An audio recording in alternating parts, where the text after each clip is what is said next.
Hello guys 2 ദിവസമായില്ലേ ഒരു what ഈറ്റിനിടെ കണ്ടിട്ട്. അപ്പോൾ ഇന്നത്തെ ഒരു വാട്ട് ഈറ്റിനിടെയാണേ. ബ്രേക്ക്ഫാസ്റ്റിന് ദോശയും ചട്നി ഉണ്ടായിരുന്നു. അതുപോലെ നമ്മൾ മസാല ദോശ ഉണ്ടാക്കുന്ന ആ മസാല ഇല്ലേ അതും ഉണ്ടായിരുന്നേ. ഒരു ഭംഗിക്ക് സൈഡിൽ കോഴിമുട്ട പുഴുങ്ങിയത് ഉണ്ടായിരുന്നു. അപ്പോൾ അതൊക്കെയാണ് കേട്ടോ കഴിച്ചത്.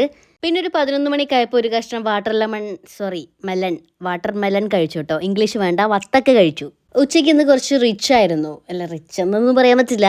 ചോറിൻ്റെ ഒപ്പം അയില തേങ്ങ അരച്ച കറിയും അയില പൊരിച്ചതും ഒരു ഓംലേറ്റും എരിന്ത് റോസ്റ്റും പയറുപ്പേരും ഉണ്ടായിരുന്നു. ഈ എരിന്ത് റോസ്റ്റിന്റെ റെസിപ്പി ഞാനൊന്ന് അപ്ലോഡ് ചെയ്തിട്ടുണ്ട്, പോയി കാണണേ. കിടിലൻ ടേസ്റ്റ് ആണ് കേട്ടോ. ചോറിൻ്റെ ഒപ്പം കുറേ വിഭവങ്ങൾ ഉണ്ടാകുമ്പോൾ നല്ല രസമാണല്ലേ, കഴിക്കാനല്ല കാണാൻ. കുറേ വിഭവങ്ങൾ ഉണ്ടെങ്കിലും ഞാൻ എല്ലാം കഴിക്കൊന്നുമില്ല കേട്ടോ. എനിക്ക് ഇഷ്ടപ്പെട്ടത് മാത്രമേ ഞാൻ കഴിക്കുള്ളൂ. പക്ഷെ ഇങ്ങനെ കണ്ടുകൊണ്ടിരിക്കാൻ നല്ലൊരു രസമല്ലേ. ചോറ് കഴിഞ്ഞപ്പോൾ എന്താണെന്ന് അറിഞ്ഞൂടെ, എനിക്ക് മധുരം കഴിക്കാൻ തോന്നി. അങ്ങനെ ഞാനൊരു ബിസ്ക്കറ്റ് എടുത്ത് കഴിച്ചേ. പിന്നെ ഞാൻ രാത്രി വരെ ഒന്നും കഴിച്ചില്ല ഗൈസ്. രാത്രി പിന്നെ നമ്മുടെ ഉച്ചക്കത്തെ അയില തേങ്ങ അരച്ച കറിയും കോര പൊരിച്ചതായിരുന്നു കേട്ടോ. അയില പൊരിച്ചതൊക്കെ കഴിഞ്ഞു. അപ്പോൾ കോര പൊരിച്ചു. അപ്പോൾ ടാറ്റാ.